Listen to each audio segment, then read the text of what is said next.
Bismillahirrahmanirrahim. Me foli bila malien bɛɛ lajɛlen ma. Jɛkulu na sigilen bɛ jɔnya kɛlɛli la k'a fɔ an ka kɛ kelen ye, denmuso ku t'a la, alimami ku t'a la, dugutigi ku t'a la. Kana fɔ ma jɔ n tɛ k'i ka jɔn ye.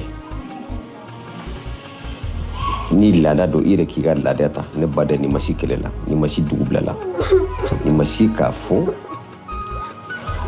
awa ni ma kɛ jɔn ye, ni ma sɔn jɔnya ma, bɛnbakɛ de ye dugu d'i ma ou bien i nana sɔrɔ n ka yɔrɔ la n b'i gɛn ka bɔ yen. Jɔnw ka carte, jɔnw ka misi, jɔnw ka kɔnɔ, jɔnw ka misiri, non Mali, non. Devant les 95% musulmans, souffre tili ka même maka, an bɛ alikaba munumunu. Ne badenw, mɔgɔ ba fila sigilen filɛ Manbiri, u gɛnna ka bɔ an ka commune kan, commune de Dinago. A yiralen u nana yɛrɛ k'a fɔ k'u ka jɔnya b'u ni ɲɔgɔn cɛ. U ye kɔrɔfɔli kɛ ka ɲɔgɔn sɔrɔ dugu dɔ la, dugu in tɔgɔ ko Kɔmɔgɔtɔ. K'a yir'u la bɔ n'aw ma sɔn jɔnya ma aw bɛ ba tigɛ. Dɔw ko sani u ka sɛnɛfɛnw ka dara u k'u ka sɛnɛfɛnw t'u ka ba tigɛ. Dɔw ko u k'u ka sɛnɛfɛnw na dilan n'u ka tiga ni ɲɔ n'u farala ɲɔgɔn kan k'u ka ba tigɛ. O kɔnɔna na u nana gosili kɛ ka fili bɔ mɔgɔw la, ka cɛkɔrɔbaw lebu a imasiw b'an bolo, minnu y'a kɛ u ka kumakan b'an bolo, an b'a dɔn a dalilu bɛɛ jɛlen don kuranɛkulu dɔn. Dɔw bɛ se k'a fɔ k'i b'o soso. Min kɛma jɛma mara la kɛrɛfɛ mɔgɔ 100 ni mɔgɔ 10 tun bɛ jɛma kɔsa in na, kalo 4 u bɛ jɛma. Bi alhamdulillah olu sara ka t'u ka dugu la. Tout pour k'a yira la a ko in bɛ yɔrɔ o yɔrɔ an b'a bɛɛ dɔn. A bɛɛ Kayi mara dugu o dugu la jɔnya talen don ka bamananden fɛn fɛn sɛgɛrɛ an b'a bɛɛ dɔn. Anw ka weleli kan don k'a fɔ ni e sɔnna,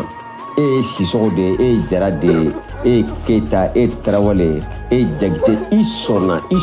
i baden dɔ bɛ dɔ bolo k'a fɔ ko jɔn dɔ, e dun n'a bɛɛ bɛ bɛnba kelen kelen, i sɔnna i y'a mɛn, e sigilen don wallahi i ye faso janfa, i ye baden janfa, i ye sinji janfa. Ni ne y'a mɛn don o don k'a fɔ ko yɛrɛ dɔ bɛ mɔgɔ dɔ bolo ko jɔn dɔ, o bɛ dugu la olu, o dun jɔnya in bɛ ban o dun.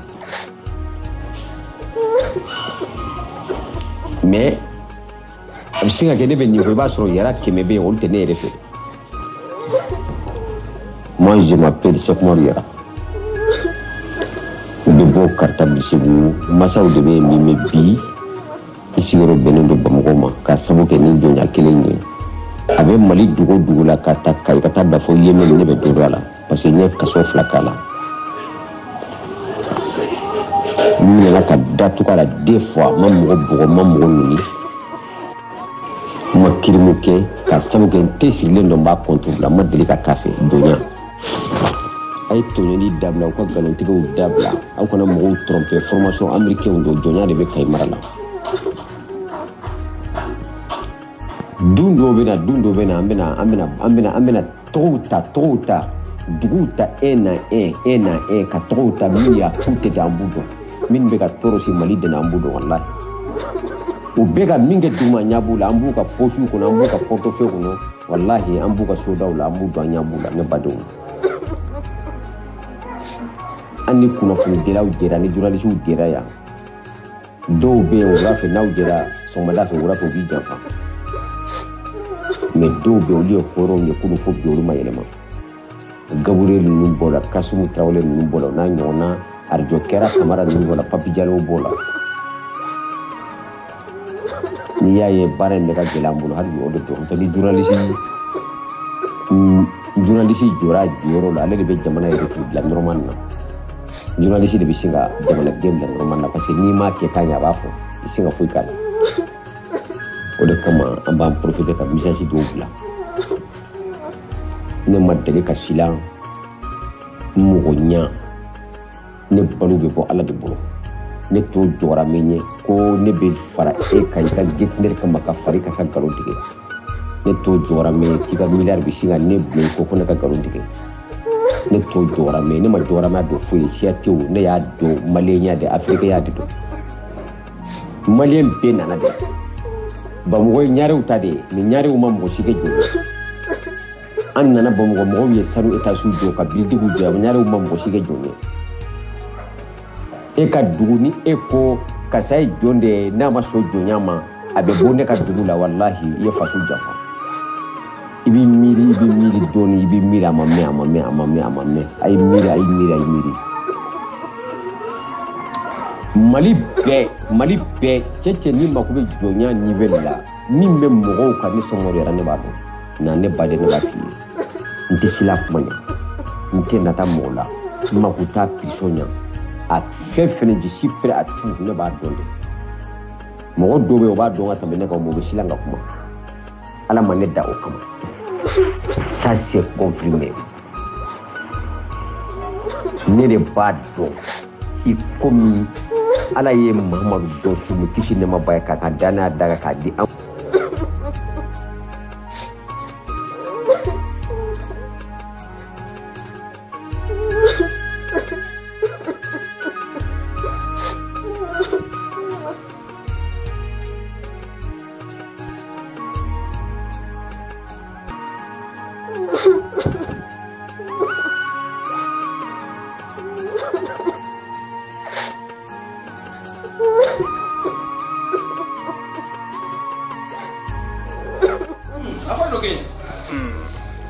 Somo pour Baitila. Bon, depuis ni suro abi digna sa a total no drawo. Nya famna abi le mi ga digna na ro. Voilà, bon depuis suro bela jele kamanal ganen do iga kola. Ima fam. Voilà, bela akwadu ye uki mangame. Bon depuis suro munu be français ani munu be espagnol. Bebe ka nyini ki ma dakunya dama bibulu ka funya na ka ira ila ka fo pour le moment de kuneno voilà woni ngande kuma bulu ka kila wa ito wani jamu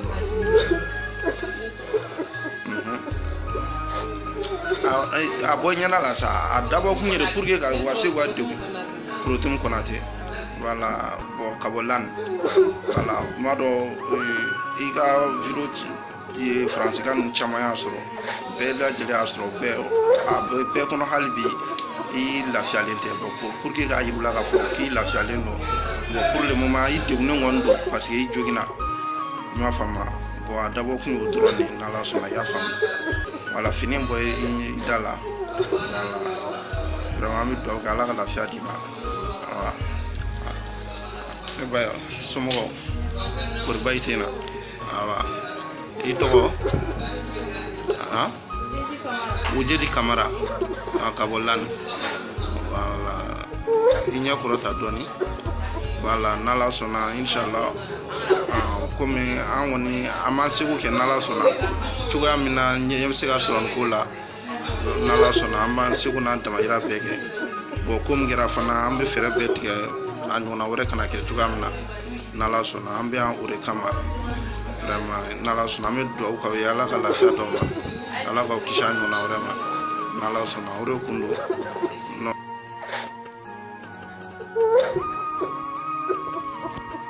masa Jabar ala anye munke kan mérite de ala afal aw dana nin kama afo aw dana lebu kama afo ebe songa fanga do aw na pour que aw nga nyale jien kono de malion kabe ala ne shiko dambe video kela ngana nyeji kabo video kelila nyen kale aw ye ni ashen folo yi afo ali ni mama shimi ibe songa ninki ibadendo la afo ali joli te boli ma venina ibe songa ninge ibadendo la surtout muso comme parce que c'est taille dabali taille a digite maka mame mese ka boni ibolo masa wala dugu modugu ka wala dugu kono ka bonya dugu kono ki de ngolo ninke wale ka kila ifa dugu koloka ko parce que kima sonjo nyama ala afo fanta ndana nyani kama l'autorité malienne attaque au bakolo kama akanto anga viande mbela ka o bakolo kama ay layru min di aka ka layru time afoni aw masaw nyani toy aw sigile nyana aw mafenge afoni aw masaw malotoy aw sigile nyana aw maseka fenge ha asa yakira money afa aw bemba ye kele baminge pour que aw maseka indépendance ro aw maseka vivre librement ni aw laban chogoy afoni aw mine chogoy hecce bamanaw yere bafo ko wulu ye urwaye aka blondala nga aw fadugu koloka aw make foye fo jon jema be se ka aw bonya ka da kunjumane ka afa aw dana ka yela ko jibauka afa aw dana ka yela sara bauka afa aw dana ka ke tunga fesigiwe afa aw dana panfo sanfu afa aw dana maloni lebu afa ne muso mine chogo ya mbola mali kono hecce ha mali dew mali tigerawla shube ka kashi anabi mali autorité afa on deseka jigida aw kan kaka on protéger afa on deseka jigida aw kan kaka on deme afa aw tabena ka on dum afa aw tabena ka on nyani afa aw tabena ka on toro an fatugo koloka antenina kili ma wara fay antenina kili hecce atafo marakawe aka fo jogara mewe aka fo kasongawe quand nous sommes tous égaux en droit et en devoir comme machima wala jonya kono kam be wolola librement horombu ka imposera jombu ka imposera horombu ka taxi sera jombu ka taxi sera horombe barake ku ka demba ya balo jombe barake ku ka demba ya balo mume make maka jonya bisa 29 sekila afone wala muso bugo chokoye ko fofo duguma ko goshi ko setu ye dabali tuye madama doni fe ko parce que sebuye afone wartige minge malla ala yoke afone kera fantain bon kuntila afone kera fantain bonyatika afone kera fantain dambetila Malion ni kera aw nyena comme makelen de sekola makelen be sekola sa malion muso be ka maltraiter aw fay mali konota ha jabar